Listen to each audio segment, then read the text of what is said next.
pessoal, mais uma vez aqui o professor Alisson Santos para falar um pouco sobre geografia. E o tema de hoje é política ambiental no Brasil. Tá certo? Preparado? Então vamos nessa, tá? Pessoal, o grande desafio em relação a essas políticas ambientais está relacionado ao crescimento econômico, desenvolvimento econômico e à preservação ambiental.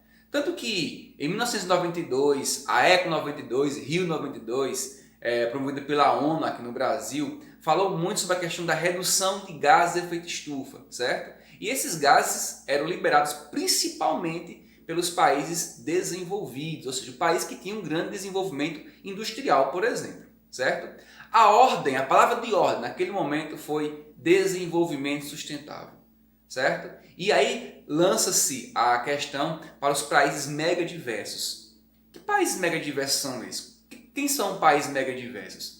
Megadiverso, como o próprio nome diz, mega, grande e diverso, diversidade, corresponde aos países que possuem grande diversidade de espécies, seja micro-organismos, animais, vegetais, entre outros. Tá ok? Veja esse mapa aqui, olha. O Brasil ele lidera os países megadiversos do mundo. Nós temos aí o exemplo de 17 países, com o Brasil em primeiro lugar. Outros países como os Estados Unidos, o México, a República Democrática do Congo, a China, a Austrália, entre outros aí, pessoal.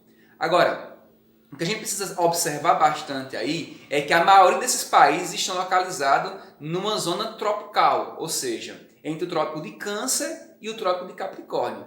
Isso se dá para a questão climática, ou seja, nesses espaços eles são úmidos e quentes. Então isso faz com que aconteça um ambiente favorável para ter uma mega diversidade. Tá? Criado o Ministério do Desenvolvimento Urbano e Meio Ambiente em 1985 aqui no Brasil, certo? Na década seguinte, nos anos 90, findou aí sendo o Ministério do Meio Ambiente e até hoje se mantém com esse nome, certo?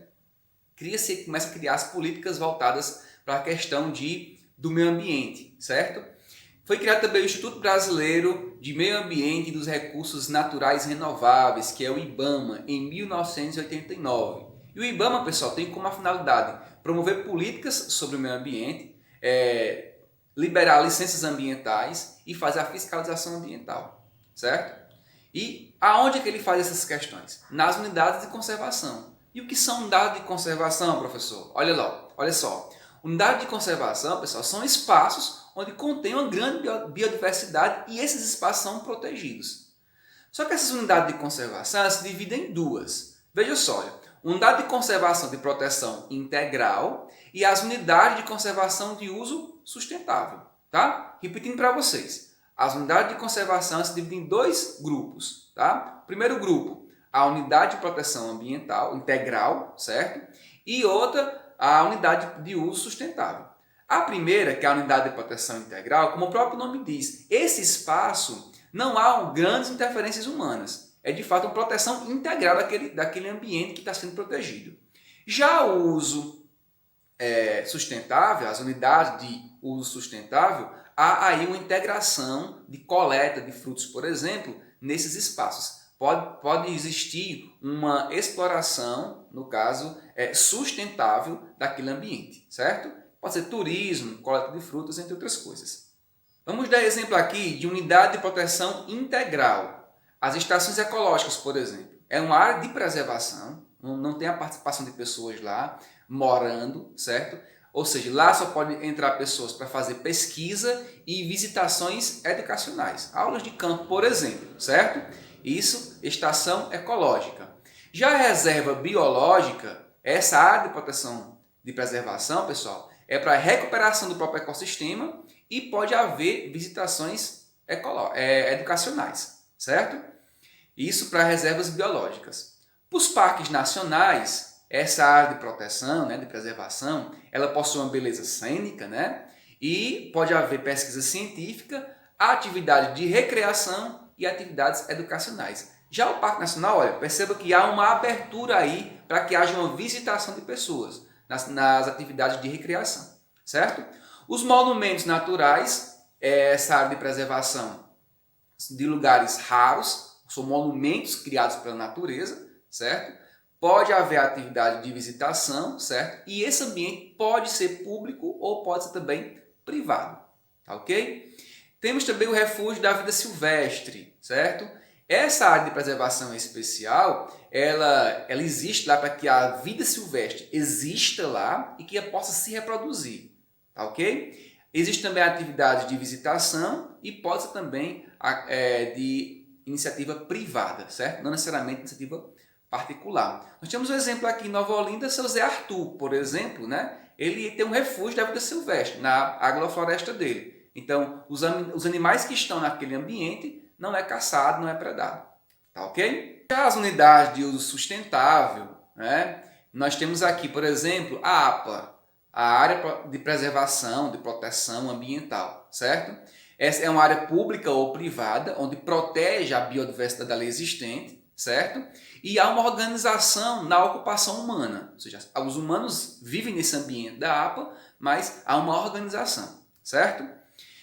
Área de relevante interesse ecológico do mesmo jeito, pode ser público ou privado, há uma preservação do ecossistema naquele ambiente e uma baixa ocupação humana, certo? A grande diferença da APA para essa área de relevância e interesse ecológico é que é uma baixa ocupação humana, certo? A Floresta Nacional abriga vegetação, né? Abriga animais e a população nativa, certo? Nós temos um grande exemplo aqui que é a Floresta Nacional do Araripe, que é uma FLONA, né? A Floresta Nacional, que está dentro de uma APA, dentro de uma área de proteção ambiental aqui no Araripe, na Chapada do Araripe, certo? Já as reservas extrativistas, né? A população, há uma extração de conteúdo, de frutas lá, certo? Abriga também a questão dos animais e a visitação de pessoas e também a pesquisa científica na reserva extrativista. Na reserva da fauna, abriga os animais daquele espaço, né? E há uma preservação dos animais, não pode caçar naqueles espaços, certo? A reserva de desenvolvimento sustentável, a população tradicional que vive lá pode se manter, certo? A visitação ao público e também pesquisas científicas nas reservas de desenvolvimento sustentável, certo? Já a reserva de particular de patrimônio natural, como o próprio nome diz, ó, reserva particular de patrimônio natural, essa reserva ela é particular, ela conserva a biodiversidade e pode ter diversas atividades lá, que pode ser turismo, né, extrativismo, certo? Mas de forma sustentável. Tá ok? Nesse mapa aqui, pessoal, a gente pode ter uma observação aqui do Ceará em especial das reservas que nós temos. Vejam, nós temos aqui, olha, a Floresta Nacional do Araripe, essa menorzinha. Nós temos também uma APA, a Área de Proteção Ambiental, que é essa maior. Tá ok? Então, ficamos por aqui com mais uma aula do professor Alisson Santos, certo? E conto com vocês para curtir nossos vídeos. Valeu, pessoal, e até a próxima.